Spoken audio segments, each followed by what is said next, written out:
Welcome to Viva la IFA, the one and only IFA podcast. Today I'll be your moderator and Luca is behind the camera. Today I'm here with William Goldstein.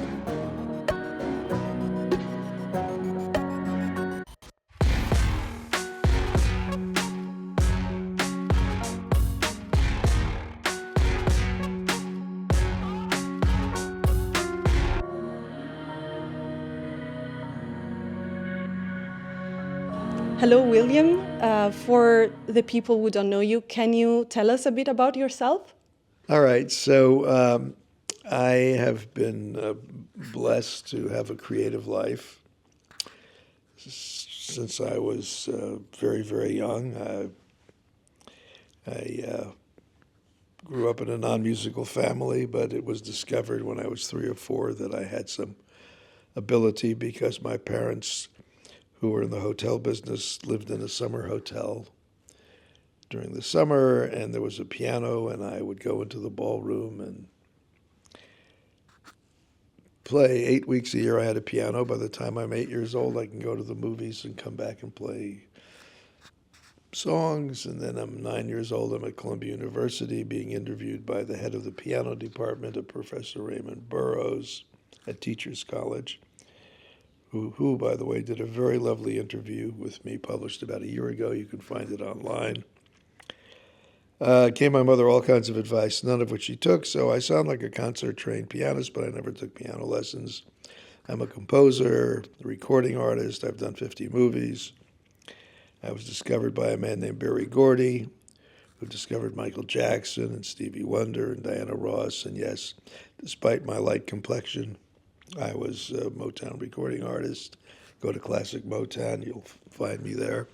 You'll find me there as well. And now I've started doing live performances, specializing in the gift I was born with of being able to speak the language of music in real time, creating music in real time. So here I am at the piano in the presidential suite at the Adlon Hotel.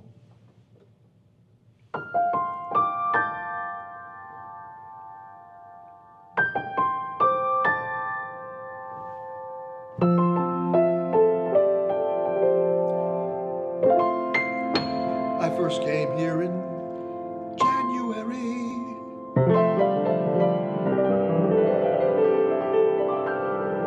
For a concert in Berlin.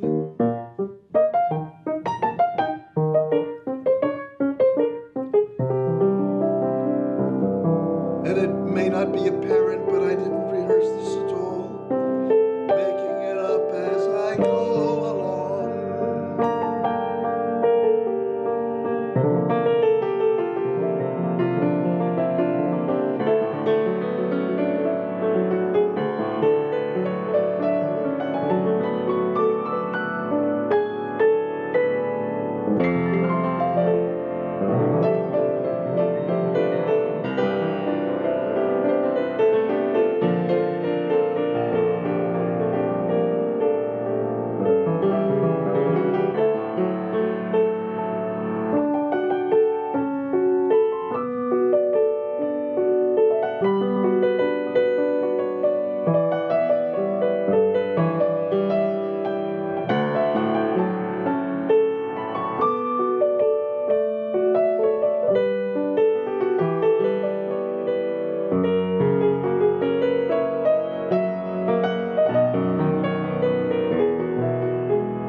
But it was really just created in real time, which is kind of what I do when I'm doing at the piano. How do you approach making music for movies and TV shows? How do you think music contributes to the storytelling? Well, it's no secret that music is the most direct route to the emotions. So music is so powerful that when it is in with images, the music usually dictates what people are feeling more than the images. So filmmakers have to be very careful for what they ask for and what they use. And normally a composer asks the filmmaker, well, do you want to play with the scene? Do you want to play against the scene? Is there something missing in the scene that you didn't get that the music can add? Like the actors really weren't emotional enough and we can fix that, or they were over emotional and we can cool it down. So you get some psychological input and then you create something that seems to be the best match for a particular scene. And can you share your approach to making music? How do you start? Well, I think it's completely analogous to human speech. So let me ask you, when you speak, how do you start speaking? Good question. You just speak. Well, my particular gift is that I speak the language of music as easily as I speak the spoken language, and I think you saw that a moment ago. Yeah. So I don't really think about it any more than you think about what you're going to say, even though very often you should think about what you're going to say before you say something, particularly if you're in a court of law. But other than that, I think you have the right to just express yourself freely and openly and charmingly, as I can see. And I try to do the same. I just try to communicate in the language of emotions, which is what the language of music really is, what I may be feeling at a certain point. And if I would ask you, what is the most active part of your physical anatomy The brain? in human speech? The brain? The brain is involved in everything, but there's everything. part of your physical anatomy that is involved mostly in human speech. That would be The tongue? the tongue. The tongue. Thank you, darling. Thank you. And the reason most people don't think of the tongue initially is because when was the last time you had to tell the tongue in your mouth where to go to make a sound? You don't have to tell the tongue in your mouth where to. My fingers over a keyboard are like the tongue in my mouth. I do not have to instruct them where to go in order to express myself in the language of music. Wow. And how has technology changed the way you make music over the time? Well, it hasn't. And I say that despite the fact that in 1985 I created the very first score for film or television on a computer. The technology enables us to produce recordings that in ways we didn't before. But in terms of creating music, I don't create it any differently than any of the 18th, 19th century or earlier wunderkinders who just created. And, when you're creating, you're bypassing the intellectual and you're in tune with your emotions. And other than that, it's creativity is very, very natural for me. Ideas are always coming into my head. I don't really find myself without ideas. Often I find so many ideas, which one shall I go with here? But when I'm at the piano speaking the language of music in real time, I don't have to think about that because the choices are just made for me by whatever forces in the universe make those choices. And I don't really claim to know, but I assume that there are some. Yeah, I agree. But do you use any kind of technology when you make music?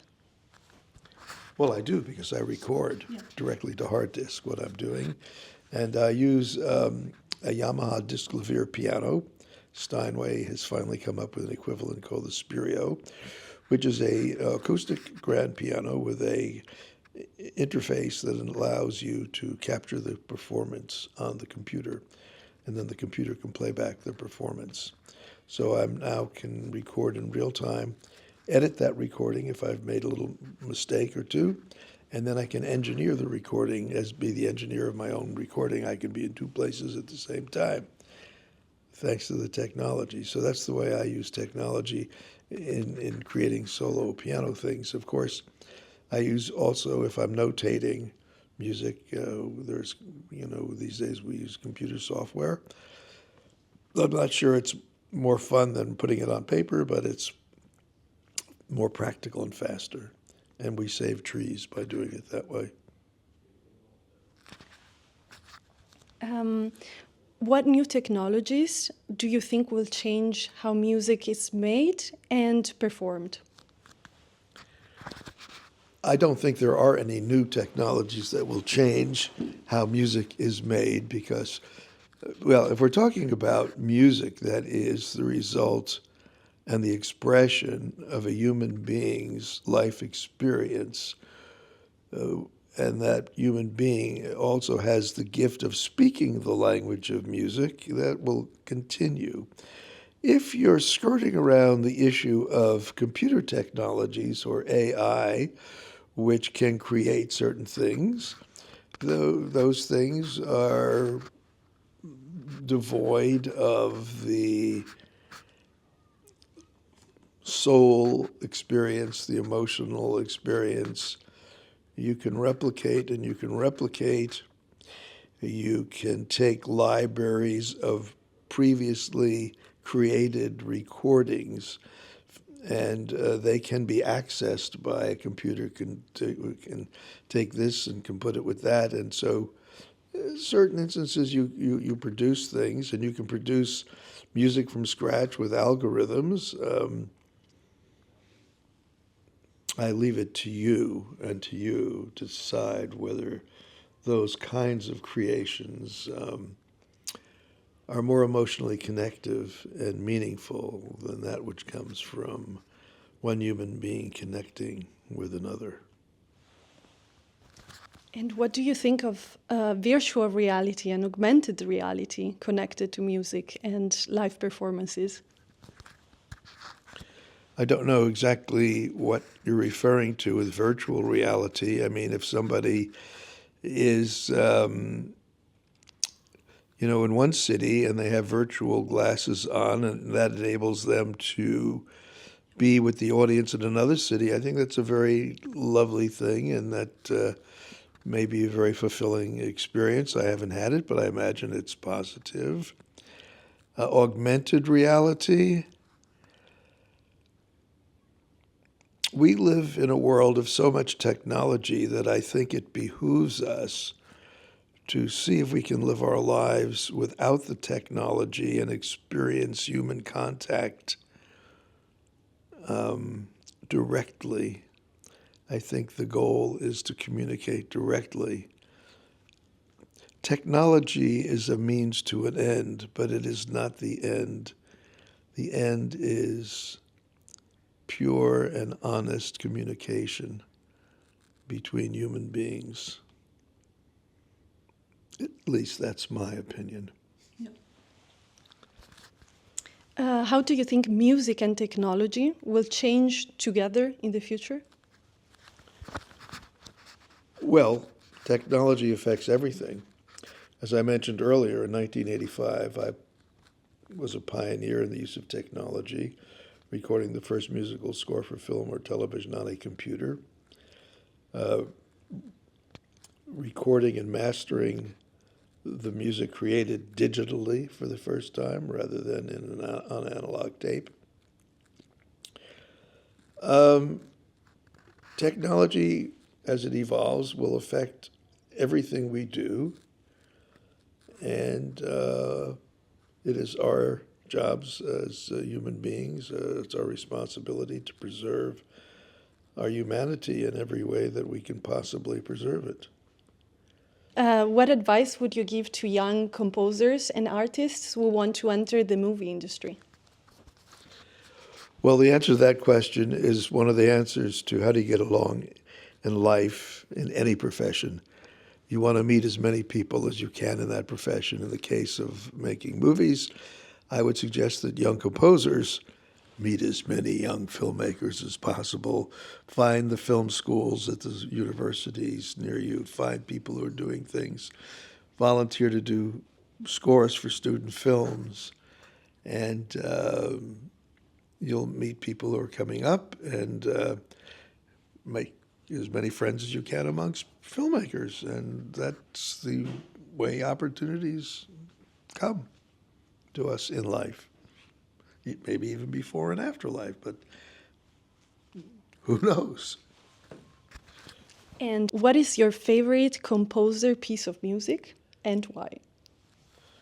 My favorite piece of music. I do not have a favorite piece of music. There are too many fabulous pieces of music for me to have a favorite piece of music. I love that which is emotionally connective. I have many wonderful composers that I admire from the Baroque period, Bach, of course, and the Romantic composers, whether Debussy, Ravel, Rachmaninoff, Tchaikovsky, Stravinsky, Aaron Copland, Leonard Bernstein. The English composers, very English they are, but Vaughan Williams, and there's so much wonderful music there. My God, how can you decide this is your favorite? If you ever have children, how do you decide who is your favorite child? And if you do, you don't want to tell the others. Do you have any upcoming projects? I do, and very interestingly enough, that's the reason I'm in Berlin, because I have a single called Celebrating Katharina, a true and honest love song, that will be released on June 21st. And you have to hear it because it is indeed a true and honest love song that came out of an unexpected connection with a young woman named Katharina. Celebrating is not really her first name, but it is Katharina. And she interviewed me before a concert in Berlin in January. And very interesting connection. It's an ongoing something, whatever it is. It's yet to unfold, yet to be told. But as I said in a little poem I wrote, the promise is bold and sublime. And Katharina, who is involved in media here in Germany, insisted that I come, attend the Green Tech Festival, and do some interviews to help promote the work. And it's really from the heart.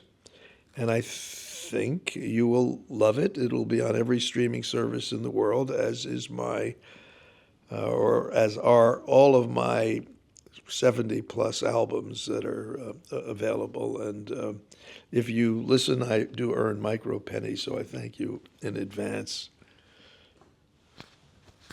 What are some of the biggest achievements in your career so far? Well, achievements. Well, when I was 22, I wrote a folk opera produced by CBS Television. That was a big achievement. During the Vietnam War, I was the composer in residence for the United States Army Band, the only job in the Army where they paid you to compose music, and I wrote a trombone concerto, which is my most performed concert work. And then I'm discovered by Berry Gordy, who founded Motown Records and who discovered Michael Jackson and Stevie Wonder, and that was a pretty big thing. And after that, I had a commission for the American Bicentennial to write a work, and I've done 50 movies. And in 2011, I discovered my ability to create music in real time was not common amongst my colleagues. Though I don't really know what the biggest achievement, I think still being here is quite an achievement. And I think the best work I will do is probably in front of me. And with that, we've reached the ending of today's episode. Thank you so much to William Goldstein for sharing his insights and experience with us. Thank you. Thank you.